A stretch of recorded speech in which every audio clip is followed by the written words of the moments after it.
मेरे प्यारे दोस्तों, सभी को मेरा प्रणाम। मैं आज बहुत खुश और बहुत भाग्यशाली हूँ कि मुझे इस मंच में चढ़ने का एक अवसर मिला है। तो मैं अपने विषय में जाने से पहले यह कहना चाहती हूँ कि आपकी ज़िंदगी में कोई एक ज़रूर होगा आपको आगे ले जाने के लिए, और वह सिर्फ आप ही हो। तो चलिए हमारे विषय में चलते हैं।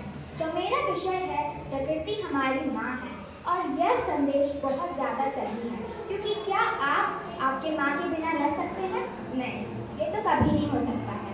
और बिल्कुल वैसे ही हम अपने प्रकृति के बिना नहीं रह सकते हैं, क्योंकि एक बच्चा अपने माँ के बिना जैसे नहीं रह सकता है, बिल्कुल उसी तरह होगी हमारी ज़िंदगी जब हम प्रकृति के बिना नहीं रहेंगे। और क्या आप आपकी माँ को मारते हो? क्या अपनी माँ को चोट पहुँचाते हो? नहीं।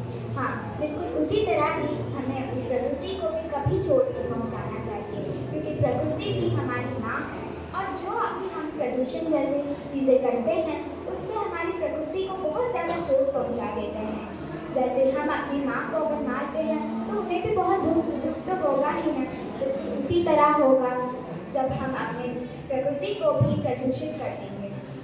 और हम प्रदूषित करने के कुछ मुख्य कारण मैं अभी बताने जा रही हूँ। जैसे वायु प्रदूषण। वायु प्रदूषण हम जो गाड़ियों से और कारखानों से आने वाले धुआं से होता है, और उन धुओं के कारण हमारी प्रकृति में बहुत ज़्यादा प्रभावित होता है। तो उन प्रदूषण से हमारी प्रकृति यानी हमारी माँ को तो बहुत दुख तो ज़रूर होगा ही ना। इसलिए हमें वायु प्रदूषण नहीं करना चाहिए। और यही बात रहे तो मृदा प्रदूषण की, जो हम प्लास्टिक की चीज़ें यह सब हम अपनी मिट्टी में डाल देते हैं और उन मिट्टी को खराब कर देते हैं, वह ऐसे हमारे पेड़ पौधों में भी बहुत ज़्यादा प्रभावित हो जाता है।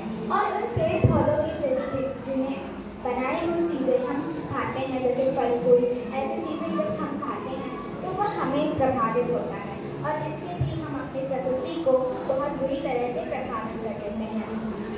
और यही बात रहे तो जल प्रदूषण की।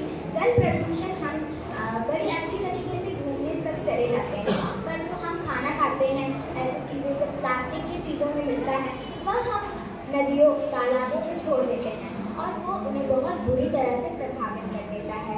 और उन्हीं पानी को हमारे पशु पक्षी की छोड़ो, हम पीते हैं ना।